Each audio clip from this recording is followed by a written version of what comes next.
आज बहुत अच्छी धूप निकली थी। एलिस और उसकी बहन खेतों में टहलने निकले और जब उसकी बहन एक किताब पढ़ रही थी तब एलिस बहुत बोर हो रही थी। उसने एक सफेद खरगोश देखा जो जल्दी में था। वो बहुत उत्सुक थी और खरगोश के पीछे पीछे चली गई। खरगोश का पीछा करते करते एलिस एक कुएं में जा गिरी। उस कुएं में एक बहुत बड़ा सा कमरा था जहाँ बहुत सारे दरवाजे थे और जब एलिस वहाँ पहुंची तो उसने देखा कि खरगोश भी वहाँ से गायब हो गया था। उसने एक टेबल पे सुनहरी चाबी देखी जो पर्दे के पीछे वाले छोटे दरवाजे की चाबी थी। उसने दरवाजा खोला तो उसे एक सुंदर जंगल दिखा, लेकिन वो दरवाजे से बाहर निकल नहीं पा रही थी। एलिस ने चाबी के बगल में एक बोतल देखी। उसने बोतल उठाई और उसमें पड़े हुए पानी को पी गई। जैसे ही उसने वो पानी पिया कि उसके शरीर का आकार छोटा होने लगा और अब उस दरवाजे से बाहर निकलने में एलिस को कोई दिक्कत नहीं हुई। जब एलिस उस दरवाजे से बाहर निकली तो उसने देखा कि खरगोश एक जंगल में था। खरगोश ने जब एलिस को देखा तो उसे अपने घर से दस्ताने और पंखा लाने को कहा। एलिस खरगोश के घर गई और उसके दस्ताने और पंखे को टेबल पर से उठाने लगी। तभी उसकी नजर एक टेबल पर पड़ी बोतल पर गई। उसने सोचा कि इस पानी को पीने से वो अपने पहले वाले आकार में आ जाएगी, तो उसने पानी पी लिया। अचानक से एलिस का शरीर उस घर से भी बड़ा हो गया और वहाँ के सारे जानवर एलिस पर पत्थर फेंकने लगे।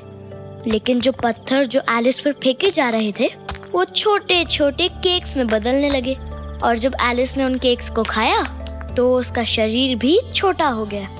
वो जंगल में इधर उधर घूम रही थी कि तभी उसने मशरूम में एक नीला कैटरपिलर देखा और कैटरपिलर से पूछा कि वो अपने नॉर्मल आकार में आने के लिए क्या कर सकती है। कैटरपिलर ने कहा कि मशरूम को एक तरफ से खाने से इंसान बड़ा हो जाएगा और दूसरे तरफ से खाने से छोटा, तो एलिस को दोनों तरफ के मशरूम को एक साथ खाना होगा। ऐसा करके वो अपने नॉर्मल साइज में आ जाएगी। एलिस ने ऐसा ही किया और दोनों मशरूम खा के वो अपने नॉर्मल साइज में आने में सफल रही। एलिस उस रास्ते पे चलने लगी जहाँ उसने एक बिल्ली को एक बड़ी मुस्कान के साथ देखा। उसने बिल्ली से पूछा कि उसका नाम क्या है और ये रास्ता कहाँ जाता है।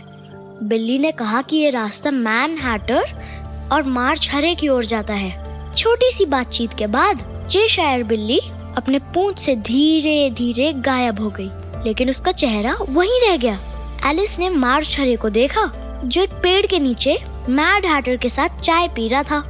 उसने उनके बीच में एक डॉर्माउस को भी सोते हुए देखा। जब उन्होंने एलिस को आते देखा तो उन्होंने ये कहते हुए विरोध किया कि एलिस के लिए बैठने और खाने के लिए कोई जगह उपलब्ध नहीं है। मार्च हरे और मैड हैटर अपनी जगह किसी के साथ शेयर नहीं करना चाहते थे और इसलिए वो एलिस को परेशान करने लगे। मैनहट्टन ने कहा कि अगर वो वहाँ रहना चाहती है तो उसे एक पहेली का जवाब देना होगा। उसने एलिस से पूछा, क्रो डेस्क की तरह क्यों दिखता है? एलिस ने जवाब दिया, मुझे क्या पता। एलिस उनके बेवकूफी भरे चुटकुले से परेशान हो गई और चली गई। एलिस ने चलना जारी रखा। रास्ते में उसने एक दरवाजे के साथ एक पेड़ देखा। उसे एक सुनहरी चाबी मिली जिसने खूबसूरत बगीचे का दरवाजा खोल दिया। एलिस ने देखा कि वहाँ बहुत सारे गार्ड्स थे जो सारे सफेद गुलाब के फूल को लाल रंग का बना रहे थे, क्योंकि उनकी रानी को सफेद फूल पसंद नहीं थे। रानी बहुत खड़ूस थी और वहाँ के सारे गार्ड्स और लोगों को डांट रही थी। तभी एलिस रानी पर जोर से चिल्लाई और तेज हवा चलने लगी। एलिस के सामने वहाँ के सभी लोग, गार्ड्स, फूल, जानवर सब हवा में गोल गोल उड़ते हुए दिखाई दिए और एलिस ने अपने आप को एक जमीन पर पड़ा हुआ पाया। तभी उसे अपनी बहन की आवाज सुनाई दी। उसकी बहन उसे नींद से जगा रही थी। एलिस का एक सपना था जो उसे वंडरलैंड में लेकर चला गया था और ये सपना एलिस को बहुत पसंद आया। तो दोस्तों, आज की कहानी यही खत्म होती है। अगर आपको ये स्टोरी अच्छी लगी तो मुझे कमेंट करके जरूर बताइए। मैं फिर आऊंगा कल एक नई स्टोरी और एक नई सीख के साथ। तब तक के लिए बाय दोस्तों।